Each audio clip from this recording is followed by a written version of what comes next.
പടച്ചോനെ എനിക്ക് പുറത്തരോ. എന്തോരം തെറ്റുകളാണ് ഞാൻ ഒരു ദിവസം ചെയ്യുന്നത്. ഇതെല്ലതും പടച്ചോൻ എനിക്ക് പുറത്തരോ.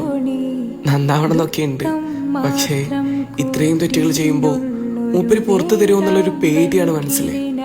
അതേടാ, മൂപ്പര് പുറത്തു തരും. പടച്ചോനെ ഓഫറാണ്, പുറത്തു തരുന്നവനാണ്.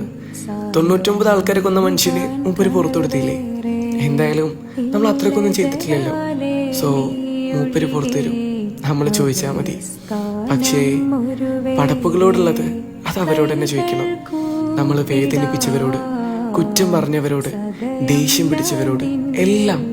കാരണം പടച്ചോൻ ക്ഷമിച്ചാലും പടപ്പുകളുടെ പൊരുത്തില്ലാതെ മൂപ്പര് മുന്നിൽ ചെന്നിട്ട് ഒരു കാര്യമില്ല.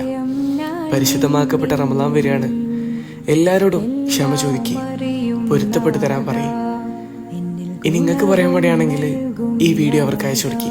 നിങ്ങൾക്ക് വേണ്ടി ഞാൻ ചോദിക്കാം. എടാ, പരിശുദ്ധമാക്കപ്പെട്ട റമളാനെ മുൻനിർത്തി ചോദിക്കുകയാണ്. വാക്കാലോ പ്രവൃത്തിയാലോ ഞാൻ കാരണം എന്തെങ്കിലും ബുദ്ധിമുട്ട് നിനക്ക് സംഭവിച്ചിട്ടുണ്ടെങ്കിൽ ഞാൻ ക്ഷമ ചോദിക്കുന്നുണ്ട്, പൊരുത്തപ്പെട്ട് തരണം.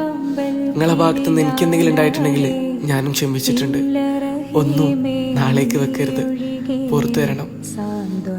പടച്ചോനെ നമ്മളെ സ്വർഗത്തിൽ ഒരുമിപ്പിക്കട്ടെ. ആമീൻ.